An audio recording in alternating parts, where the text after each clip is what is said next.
ассалому алайкум дӯстон, хушомадед ба шабакаи мо. Дар ин навор прогнози ҷангварони топи UFC-ро дар ҷанги Махачев ва Гери омода кардем ва ҳамчунин суханҳои худи Ислам Махачев ва Иен Гери пеш аз муҳориба. Агар ба шумо ё ба шиносои шумо гузаштани граница дар кор бошад, пас мо ба шумо дӯстони худро тавсия медиҳем, ки аллакай тӯли чанд сол мешавад, ки дар хизмати мардуманд ва дар ин соҳа таҷрибаи калон доранд. Шуморо шофёрҳои таҷрибадор бо мошинҳои комфортни ба роҳат ба граница бурда меоранд. Барои ҳамин худи ҳозир ба номерҳои дар рӯекран буда занг занед ва бо ҳамроҳии ин дӯстони мо граница гузаред. Ин бародарони мо ҳамарӯза дар хизмати ҳамватанонанд.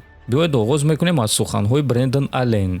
Иен Гери дар идораи дистансия хеле хуб аст ва ин беҳтарин малакаи ӯст, лекин ба назари ман ин муҳорибаи осон барои Ислам Махачев мешавад, махсусан вақте ки ӯ муҳорибаро ба замин мебарад. Малакаҳои гӯштини Ислам дар сатҳи олӣ қарор дорад ва ҳама ин чизро медонанд. Барои ҳамин ман фикр мекунам, ки ӯ Гериро ба замин меафтонад. Аллакай чанд муддат мешавад, ки мо бо Гери якҷоя тамрин намекунем, лекин ман надида истодам, ки бозии ӯ сахт тағйир ёфта бошад. Аз ҳамин сабаб ман фикр мекунам, ки ягона шанси ӯ ғалаба бо тариқи нокаут дар якум ё дуюм раунд аст, шояд дар сеюм раунд, агар ки ӯ вақти зиёд гурехта тавонад. Дигар ҳама вариантҳо ин ғалабаи Махачев аст, гуфтааст Аллен. Акнун биёед суханҳои Майкл Моралесро гӯш мекунем, ки ӯ дар ин муҳориба ҷангвари эҳтиётӣ аст.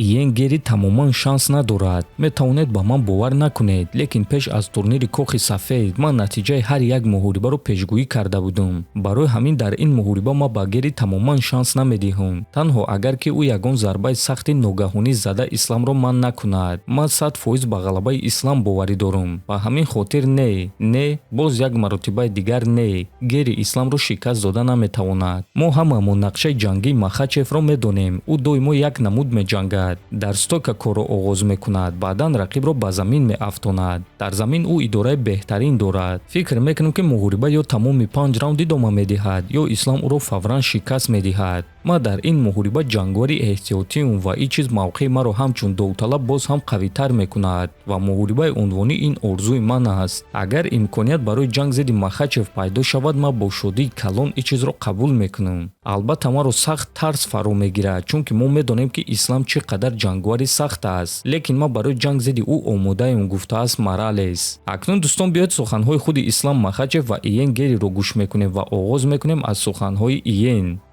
Бешубҳа ӯ яке аз бузургтарин ҷангварони насли мост ва маҳз бо чунин рақиб ман вохӯрдан мехоҳам, чунки вақте ки ман ӯро шикаст медиҳам, ягон гуна шубҳа намемонад. Махачев барои ман аз ҳама визофи вазнин аст. ӯ беҳтарин ҷангвари сайёра аст. Суханҳои маро дар ёд гиред. Ман аз октагон бе камарбанди чемпионӣ намебарам.